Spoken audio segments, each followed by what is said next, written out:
Ooh, I think it was my fault. I think I was supposed to hit record last time. Okay. Well, now we know.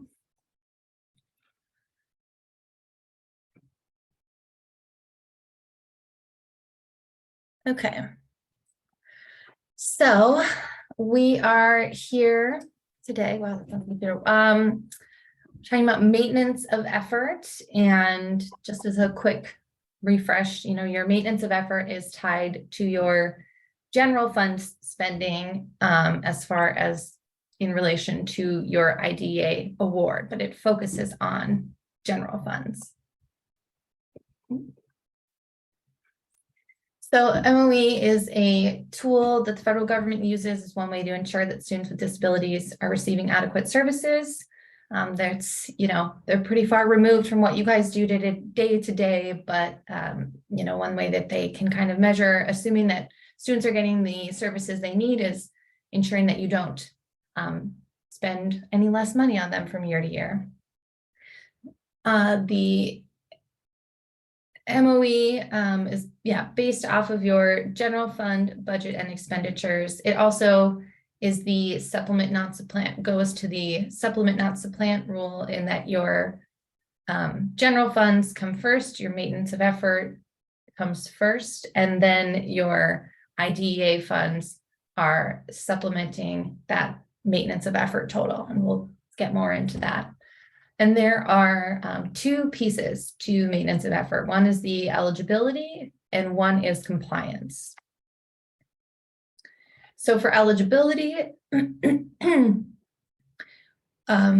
as a state, through your application, must determine, that you as an LEA budget at least the same amount as you spent in the prior year. So you don't have to, as far as the eligibility piece goes, budget as much as you budgeted the year before, but you have to budget as much as you spent the year before.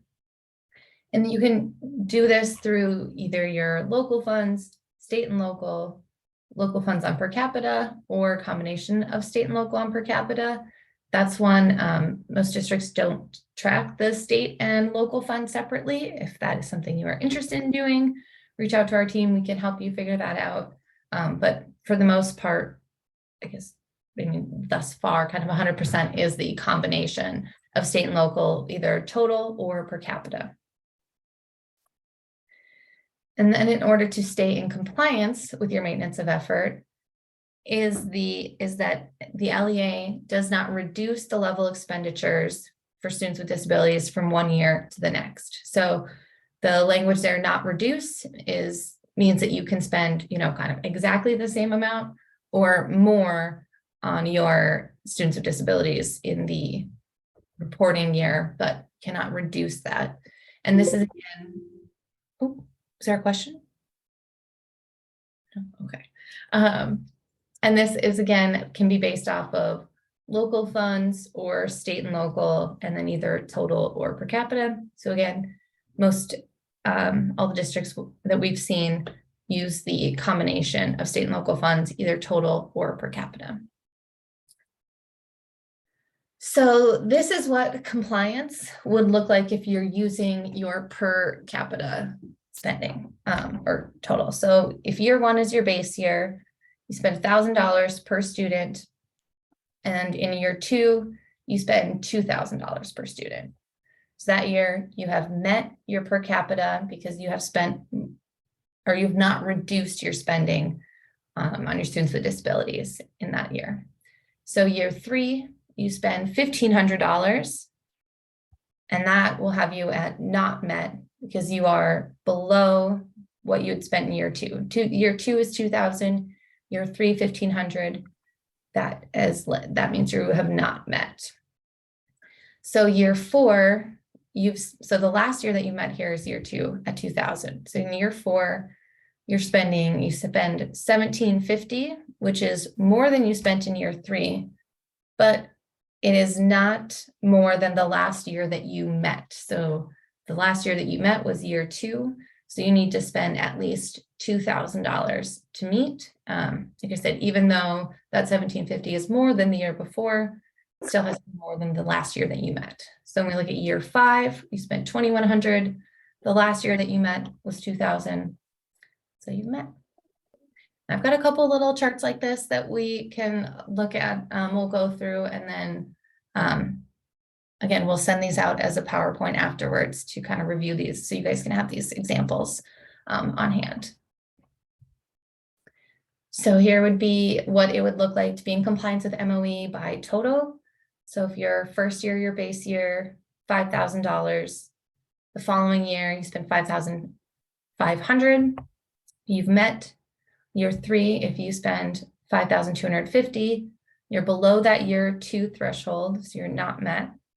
Year 4, you spend $5,400, which is greater than year 3, but still less than year 2, the last year that you met.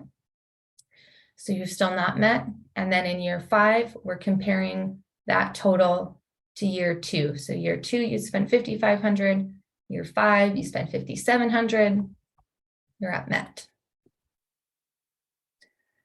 So here is when we would use, you could use total and per capita. That's one thing to keep in mind as well, is that you don't have to meet by the same method every year. It would just be ensuring that you're comparing your current year to the last year that you met maintenance of effort by either one. So if you are using total every year, but you want to use per capita, you know, in the current year, you would compare that per capita to the last year you met, even if it's a different year than you met through the total.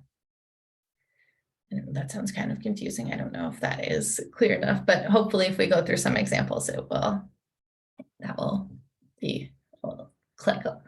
So if we look at year 1 here, your total 5,000, per capita 1,000, this is your base year. We look at year 2, so you spend $6,000 on your total and still 1,000 per capita.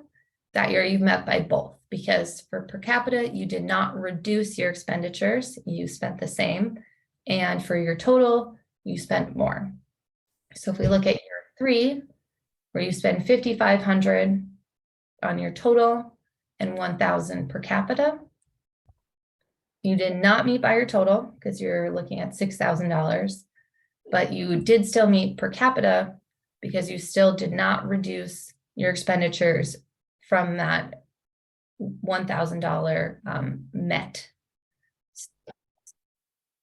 when you met at $1,000. So if we look at year 4, you spent $5,600 total and $900 per capita. So even though for your total, you're spending more than the previous year, $5,500, you still are at not met because you're comparing to year 2 at 6,000. For your per capita in year 4, 900, you're at less than 1,000. So that year you did not meet by either method. If we look at year 5, if you spend $7,000 for your total, we're comparing to the last time you met maintenance of effort by total was year 2, and that was $6,000. So in year 5, you met by total. And if you've spent per capita $800, and the last year that you met was $1,000, then you have not met per capita, but you did meet by total. Year 6, if you spend $6,000 compared to the last year that you met for total at $7,000, you're below that. So you will not meet MOE by your total. But if we look at per capita, so even though the previous year you met your MOE, you didn't meet your per capita. So we're comparing the year 6 to year 3, which was the last time you met per capita. So it was 1,000 in year 3 and 1,100 in year 6. So you've not met by total, but you have met per capita. And then if we look at year 7, your total, if you spent $8,000, the last year that you met by total would be year 5. So we're comparing that 7,000 to the 8,000. So you've met by total. And when we're looking at per capita, the last year that you met was year 6. So 1,100 compared to 1,500. This year you would have met by both methods. So there are years where we don't meet MOE sometimes. And so your options when you've not met MOE, we start with exceptions, and we have adjustments, and then our final option is recoding expenses. So for exceptions, they can be used to fill the gap between the prior year's actual expenditures, but they cannot lower the MOE threshold beyond the expenditures. So even if you have enough exceptions that you could go lower than your actual expenditures, if you're reducing that, we can't, your MOE threshold for the following year will be that just actual expenditure number. So it can't go below that. But you can use exceptions proactively to lower your MOE threshold. But you're going to want to be very, very careful when we do it. We'll talk about that more because it takes a real attention to detail and ensuring that you are kind of on the ball throughout the year as far as your general fund expenditures. So for the exceptions, there are 4 exceptions. The first one is the voluntary departure by retirement or otherwise for any special education related service personnel. So that would be anyone who, I think I've got some examples after this, actually, we'll get into that. The first one is voluntary departure. The second one would be a decrease in enrollment of your students with disabilities. The third exception is the termination of an costly program. And the fourth is the termination of a costly expenditure. So the fifth one then is the assumption of cost by the high risk fund, but that is not applicable in our state. So we have just the first 4 exceptions. So exception A, that was the voluntary departure of staff. So that would be anyone who is coded to your 320 in your general fund expenditures who is voluntarily left or terminated with just cause. So they could, leave for whether it's they moved out of the state, out of the district, they're working with somebody else. If they've retired, they've had to go on a long-term leave, that those would be voluntary departures. Or if it's somebody who was terminated with just cause. Another example would be an employee who, say we're looking at 2019, they were employed over the summer, you offer the position back, but when it comes to 2020, they did not accept it. It would be the same thing as if they voluntarily left, but it would just kind of happen outside of that regular school year. So that one is still allowed. An employee terminated for just cause. The last one is just an example of a difference between a teacher on leave and a long-term sub. I think I talk a little bit more later about how the differences work when you're looking at exceptions. So that would be, if you have a teacher who's paid $100,000 a year and they leave and they're able to be replaced with a teacher who is getting paid $50,000 a year, that difference between those 2 teachers can be used as an exception. And again, I'll show you an example of that. Things that do not fall under the first exception would be employees that are laid off due to a reduction in force. That is a decision made by the LEA, not an employee voluntarily leaving. So that is not applicable. Sorry, can I ask you, I'm newer and the acronyms are killing me. Oh my gosh, I'm so sorry. LEA, what is LEA? That's the local education agency. That is the district. That is you guys who are filling out these forms. I apologize. If SEA is in here, that's the state education agency. That's us as the ODE. MOE is maintenance of effort.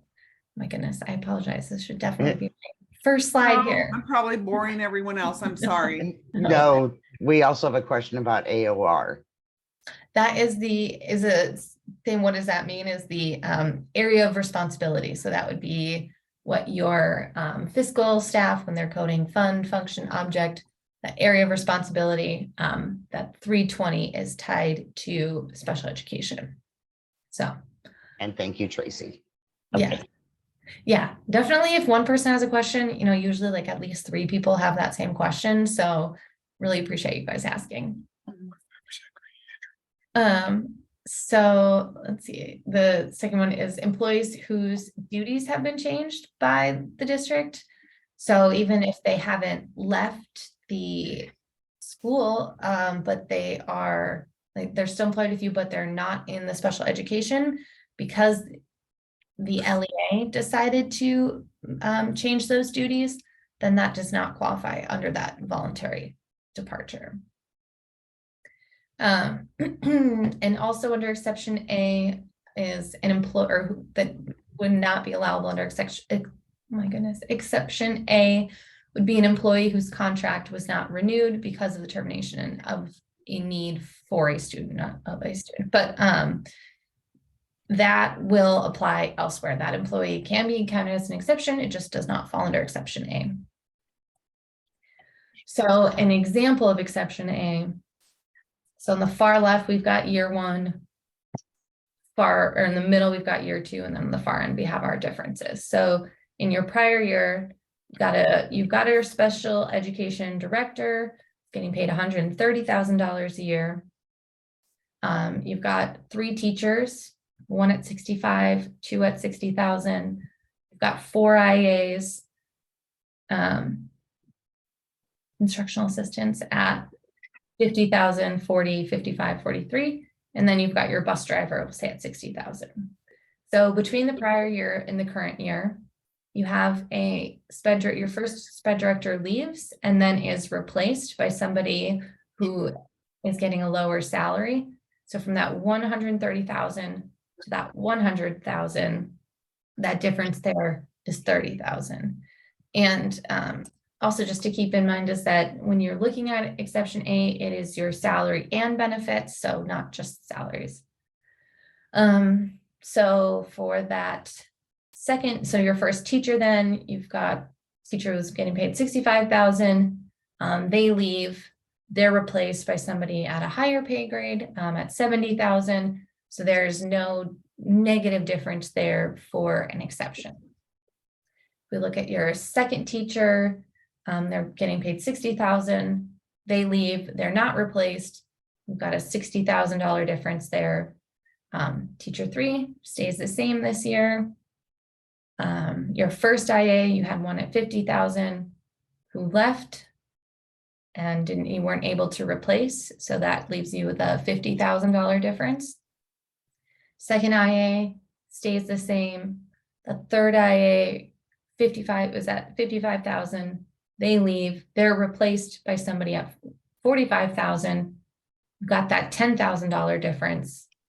That last IA 43 stays the same, no difference. And your bus driver, and that prior year, they were getting paid 60,000. They apply for a new job and they leave as a lunch monitor. Oh, I apologize. They didn't apply for a new role as a lunch monitor, but if they were just moved into that duty, that was something we saw a lot during COVID, was trying to shuffle people around to meet the needs of students. And it was really hard because some of those, because the district had to make those decisions, people were not able to,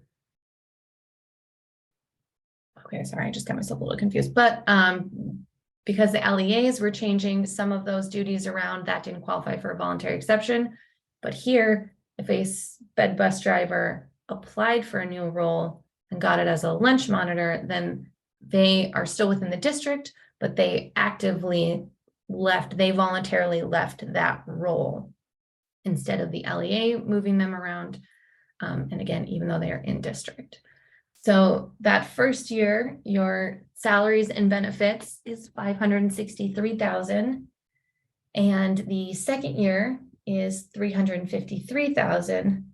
That leaves you with a difference of 210,000. So those would all be, that difference column would be the exceptions that you can apply to your MOE threshold.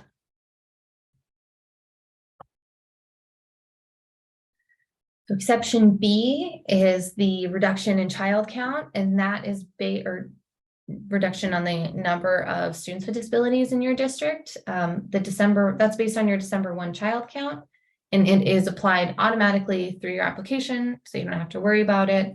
And it's applied as the percentage difference between the prior and the current year. So, if you've got 4 students one year, 3 the next year, it's a 25% reduction. Exception C is the. All right, well, I appreciate the chat. Exception C is when an LEA, the obligation to provide an exceptionally costly program is terminated. So that could be a student who has a facility placement or one-to-one nurse, specialized transportation. Just a few of these examples are those costly programs. And if that student, leaves, either they get a diploma and so they're able to graduate, or they move districts, so you are no longer responsible for that education, that those costs for that exceptionally costly program can be used as an exception as well. And, say you have a student who is at like an in-place, or I don't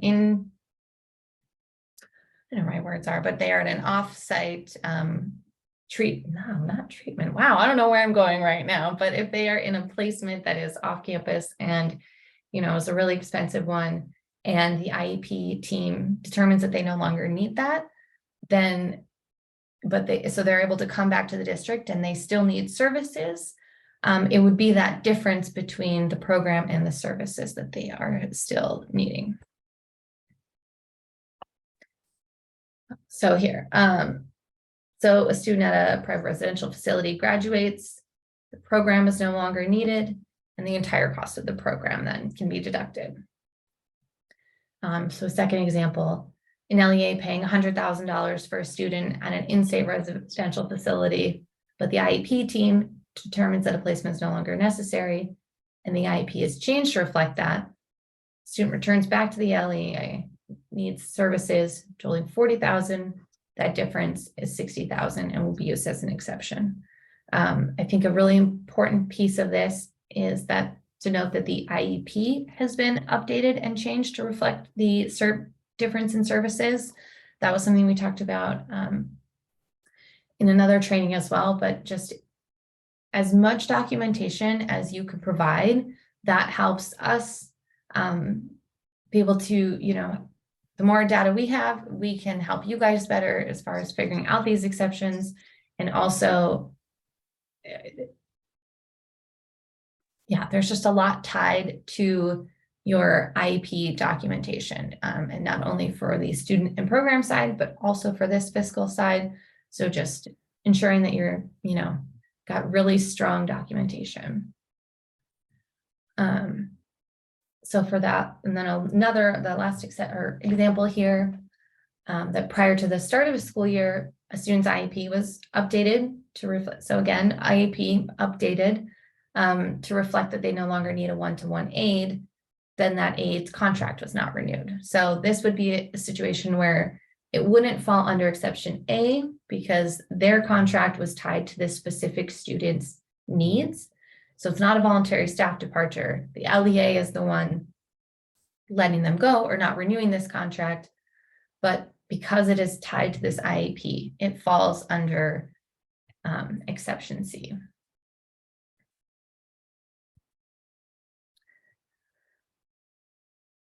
So then the final exception would be the termination of a high cost long-term purchase, be capital equipment. Some other examples, approved construction or remodel or a lifter, and just keeping in mind that this applies to purchases made with non-grant, your state or local funds, as opposed to your IDEA funds. So if we've gone through all the exceptions with the district and they're still not able to meet maintenance of effort, our next route would be to look at adjustments. And it definitely is not as large of an impact as exceptions can be, but still useful when needed. So your adjustment is based on the amount of IDEA funding that you receive, which, all of the maintenance of effort is based off your general fund expenditures, but when we're doing this adjustment, it's based off of your IDEA award. So if you have had an increase in flow through funds, then you can use 1/2 of that increase as an exception. If your IDEA fund or IDEA award is decreases between 2 years, then you cannot use that as an exception because it's gone lower instead of higher. And it's also not available if you are identified as significantly disproportionate or you're not meeting other IDEA requirements. So an example would be in 2020, an LEA received $500,000.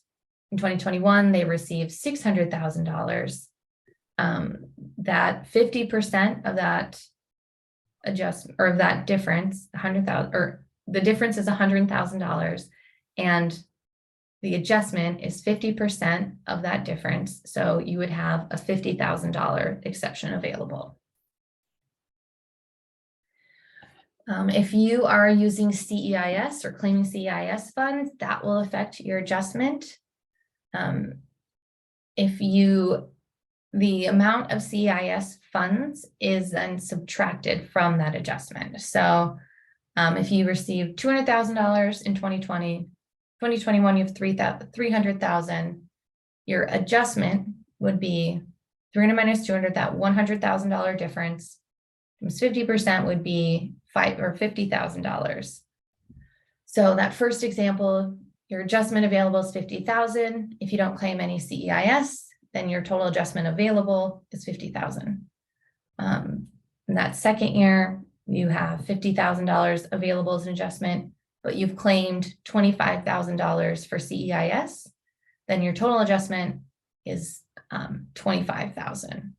And then just that final example there of if you've got a $50,000 adjustment, but you've claimed $50,000 for CEIS, then there is no adjustment available on that one.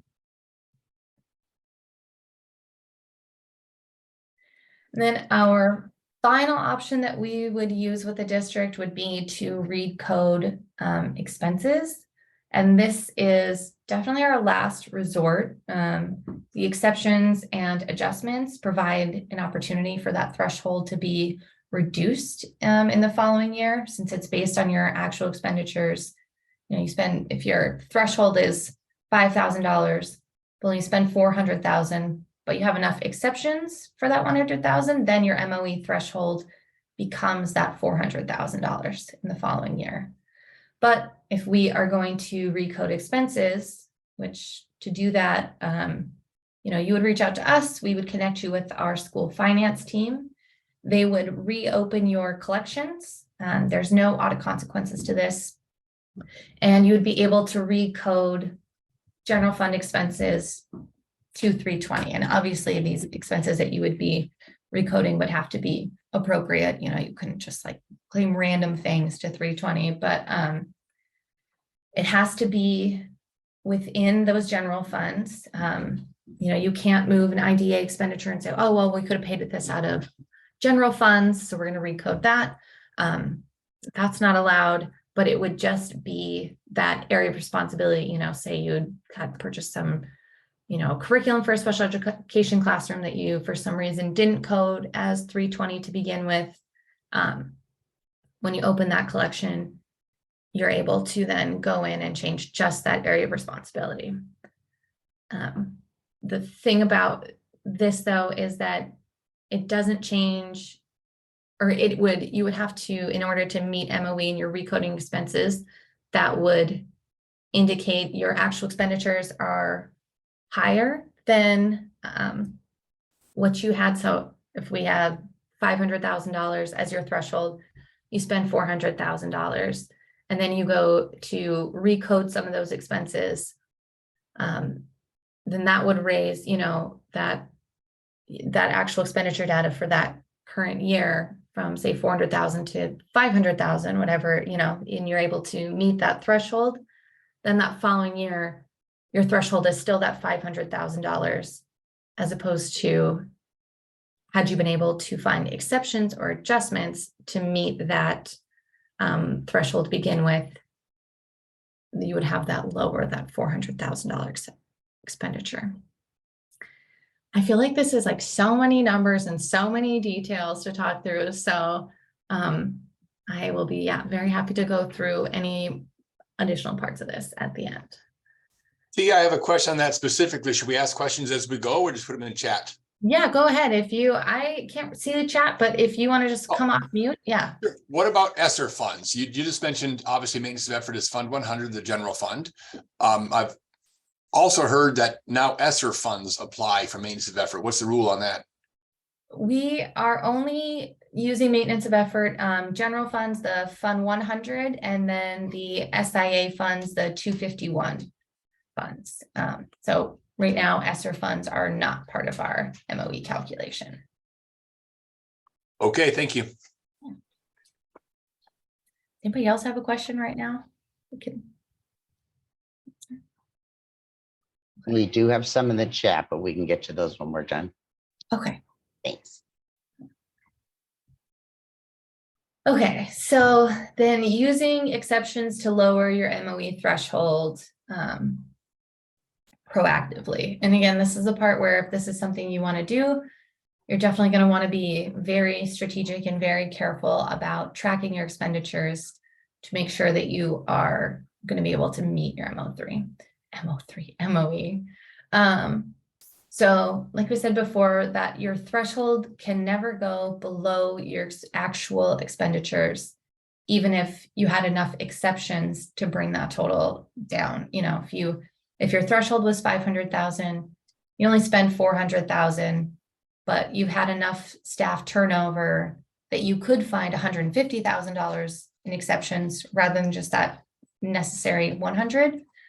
You still wouldn't be able to lower that beyond that 400,000 actual expenditure. My goodness, sorry, my dog is lumbering around under here. So an example of that would be if you've hired, you're budgeted for a teacher who costs $130,000 for the year, but they leave partway through. And so there's $80,000 that is budgeted that will not be spent on that teacher. Instead of using that $80,000 in general funds to spend it on another special education related expenditure, you can, keep track and say, okay, we've got this $80,000 that we'll be able to use as an exception. So when we are doing our actual expenditures, we can not expend that 80,000, and we know that we have that exception. So in this scenario, if you have that $80,000 exception, and your threshold is $500,000, you could know, okay, we can spend $420,000 in our actual expenditures because we have this $80,000 exception. And then that 420, if that's your actual expenditure, then that becomes your threshold for the following year. So you're able to lower that threshold, but again, doing it really strategically by keeping your general fund expenditures and your exceptions, keeping track of those very closely. Oh my gosh. Okay, that's the end of it.